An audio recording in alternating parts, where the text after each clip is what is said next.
Welcome back friends. धन के ये लर्निंग सीरीज में आगे बढ़ते हैं। हम लोग सीख रहे हैं कि हम लोग फंडामेंटल स्क्रीनर्स कैसे बना सकते हैं। फंडामेंटली स्टॉक्स को ढूंढना एक बहुत ही बड़ा चैलेंज होता है और यही स्कैनिक्स हमारा बहुत एक हेल्प कर रहा है, जहाँ पे हम लोग फंडामेंटली कंपनीज को सेलेक्ट कर पा रहे हैं हमारे क्राइटेरियाज पे। पिछले वीडियो में हम लोगों ने जाना कि हम लोग कंसिस्टेंट कंपाउंडर्स कैसे ढूंढ सकते हैं, जहाँ पे कंसिस्टेंटली प्रॉफिट, ईपीएस ग्रोथ रहा है, डेट टू इक्विटी रेशियो कम है। ऐसे हम लोगों ने कुछ बेसिक कंडीशंस लगा के एक स्क्रीनर बना के देखा, जिससे हमें काफ़ी अच्छे लगभग 100 के आसपास स्टॉक मिले। फंडामेंटली एक चीज़ और हमें समझनी चाहिए, जभी भी हम लोग फंडामेंटली स्टॉक्स को स्क्रीन करते हैं, हो सकता है हमें नंबर ऑफ स्टॉक्स थोड़ी ज़्यादा मिले, क्योंकि काफ़ी सारी बैलेंस शीट्स को एनालाइज करके, काफ़ी सारे फाइनेंशियल रेशियोज को एनालाइज करके हमें कुछ नंबर ऑफ स्टॉक्स मिल रहा है। बट इतना तो हमें शायद थोड़ा करना पड़े। शायद ये इतने नंबर ऑफ स्टॉक्स ये टेक्निकल से थोड़ा ज़्यादा हो, क्योंकि वहाँ पे हम लोग थोड़ा स्ट्रिक्ट क्राइटेरियाज लगाते हैं। Number of indicators, number of levels बहुत ज़्यादा होती है। बट फंडामेंटल्स में काफ़ी सारी कंपनीज वो क्राइटेरिया फुलफिल कर सकती है। बट आपको as a investor, as a trader, आपको एक ड्यू डिलिजेंस रखना है। आपको आपका एक माइंड अप्लाई करके और रिसर्च करना है, और आपको मे बी आपके फाइनेंशियल एडवाइजर को भी सजेस्ट करना पड़ सकता है अगर आप कहीं पे अटक जाते हो तो। क्योंकि फंडामेंटली ये जो सीरीज में हम लोग आपको स्क्रीनर्स बना के दे रहे हैं, ये हमारा इंटेंशन है आपको एक एजुकेशनल बैकग्राउंड प्रोवाइड करना, जहाँ पे आप सीख जाओ कि आपने स्टॉक्स को कैसे स्क्रीन करना है फंडामेंटली। ये कोई सजेशंस नहीं है, यहाँ पे आपको बस समझना है कि स्टॉक्स को ऐसे भी ढूंढा जा सकता है, जिससे आपका काम थोड़ा आसान हो। हम लोग आपका काम आसान कर रहे हैं, यहाँ पे कोई सजेशन नहीं मिल रहा है। मतलब ऐसा नहीं है कि जो भी स्क्रीन स्टॉक का नाम आ रहा है हम लोग उसको इमीडिएट देख पाए। टेक्निकल्स पे तो हम लोग उसका चार्ट को इमीडिएटली स्टडी करवाते हैं। फंडामेंटल्स में एक चीज़ होती है, हर क्वार्टर के बाद ही आपको प्रॉफिट्स के बारे में, पीएनएल के बारे में, बैलेंस शीट के बारे में पता चलेगा। तो यहाँ पे थोड़ा वेटिंग टाइम ज़्यादा होता है। बट इसमें आपका इन्वॉल्वमेंट भी उतना ज़्यादा लगता है। हो सकता है आपको उनके क्वार्टरली रिजल्ट्स, कॉन कॉल्स, बीच में जो भी एनालिस्टमेंट है, ये सारे एक्शंस के थ्रू गुजरना पड़ता है, तब आपको थोड़ा ज़्यादा कॉन्फिडेंस और कन्विक्शन आ सकता है आपके स्टॉक के ऊपर। चलिए, ये आज के हम लोग सेशन में क्यों इतना डिस्कशन कर रहे हैं, वो डिस्क्लेमर, क्योंकि आज हम लोग बात करने वाले हैं स्मॉल कैप कंपनीज के बारे में। स्मॉल कैप कंपनीज जहाँ पे लो फ्लोट है और प्रमोटर का कॉन्फिडेंस हाई है, ऐसी हम लोग कंपनीज ढूंढने की कोशिश करेंगे कि जहाँ पे कंपनी भले छोटी है बट यहाँ पे पब्लिक भी कम है। अगर पब्लिक कम है तो थोड़ा शेयर होल्डिंग की तरफ से स्टॉक को ढूंढने की कोशिश करते हैं, प्लस वहाँ पे क्या एडिशनल क्राइटेरिया रखनी चाहिए वो भी समझते हैं। तो ये स्क्रीनर को हम लोग बोलेंगे low float high promoter holding confidence वाला टाइप ऑफ स्क्रीनर, जहाँ पे हम लोग समझेंगे कि क्या क्राइटेरियाज हम लोग रखे वापस, जहाँ पे उसके एनालाइज कर पाए, कंपनीज को ढूंढ पाए। तो चलो कंडीशन से चालू कर दें। स्क्रीनर को मैं आपके साथ शेयर करूंगा और फिर हम लोग उसको एक बार खुद बना के भी देखेंगे साथ में, सो दैट हमारा वो कॉन्फिडेंस बढ़ जाए कि हम लोग भी फंडामेंटल स्क्रीनर्स बना सकते हैं।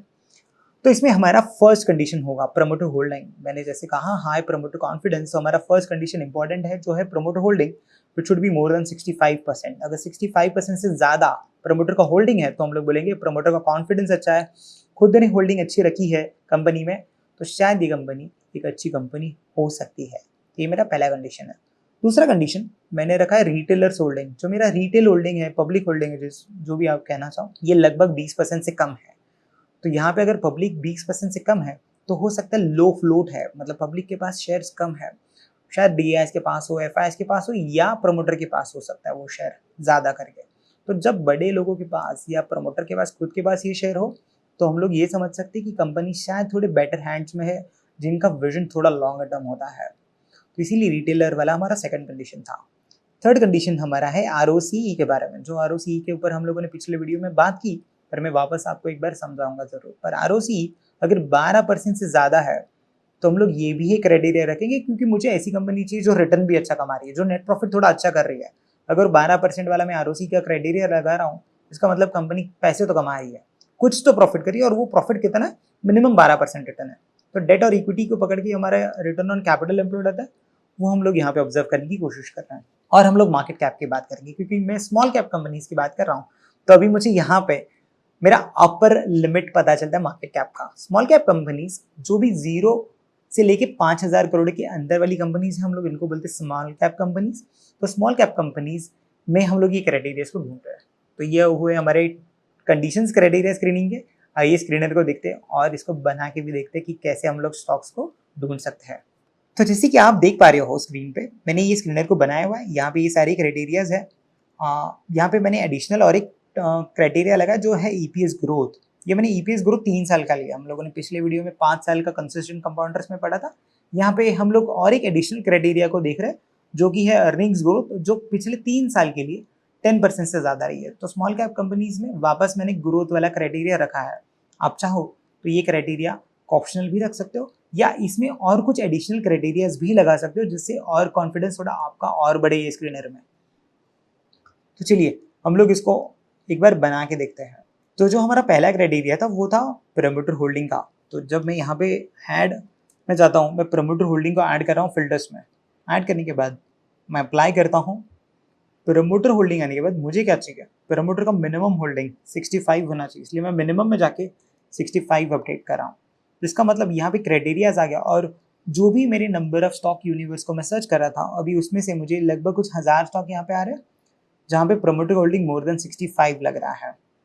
मैं वापस मार्केट कैप में जाऊँगा जो मेरा और एक कंडीशन था और मैं यहाँ पे स्मॉल कैप सेलेक्ट करता हूँ।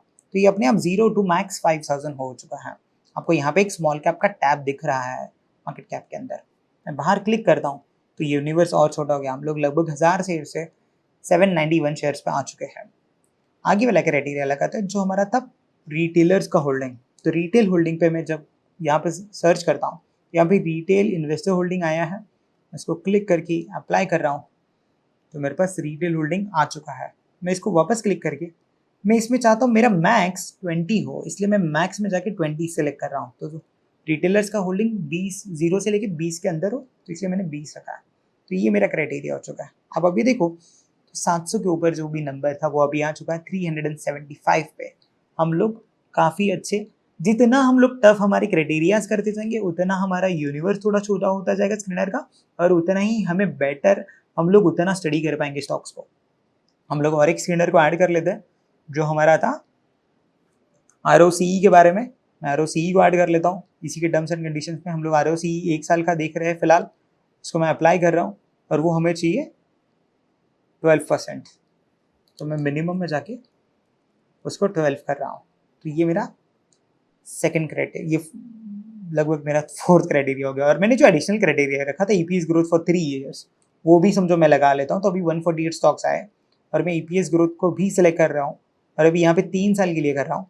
जो हम लोगों ने पिछले वीडियो में कुछ 5 years का देखा था, यहाँ पे 3 साल का मैं वापस इसको भी मिनिमम 10 कर देता हूँ। तो मैंने 3 साल का EPS ग्रोथ भी लिया, तो मेरे स्टॉक्स लगभग जो 100 के ऊपर थे वो भी 89 आ चुके हैं। और अभी मुझे यहाँ पे 89 स्टॉक्स दिखे हैं जो मुझे ये मेरे क्राइटेरियाज में फिट हो रहा है। मैं यहाँ पे मेरा यूनिवर्स चेंज कर सकता हूँ, मैं NSE और BSE को दोनों को ऐड कर सकता हूँ। मैं चाहिए तो यहाँ पे इंडस्ट्री स्पेसिफिक भी जा सकता हूँ अगर मुझे इंडस्ट्रीज भी चाहिए तो, या तो मैं यहाँ पे अगर FIS होल्डिंग मुझे कुछ मिनिमम चाहिए तो मैं वो भी सिलेक्ट कर सकता हूँ। इस बेसिस पे भी मैं एडिशनल कुछ क्राइटेरियाज लगा सकता हूँ। और अगर आपको चाहिए तो वापस जैसे हमारी बात हुई थी, आप यहाँ पे सॉर्टिंग कर सकते हो मार्केट कैप के बेसिस पे, FIS की होल्डिंग के बेसिस पे। अगर शॉर्ट लिस्टिंग करोगे तो आपको FIS के बेसिस पे भी कुछ स्टॉक्स मिल जाएंगे।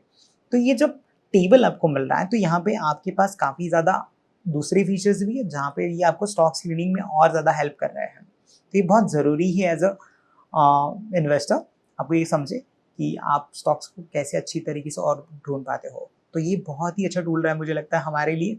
लो फ्लोट जहाँ पे हम लोग मान रहे हैं कि पब्लिक थोड़ी कम है, ये ऐसे वाले स्क्रीनर शायद थोड़े ज़्यादा बेनिफिशियल हो सकते हैं जहाँ पे आप स्मॉल कैप्स में थोड़ा ढूंढने की और काम करने की कोशिश कर सकते हो। नेक्स्ट वीडियो में हम लोग देखेंगे क्या हम लोग कुछ और कंपनीज फंडामेंटली ढूंढ पाएंगे, वहाँ पे हम लोग और बेटर कुछ कंडीशंस को अप्लाई कर सकते हैं, वो भी देखेंगे। Stay tune for the next video. Thank you. Investments in the securities market are subject to market risk. Read all the related documents carefully before investing.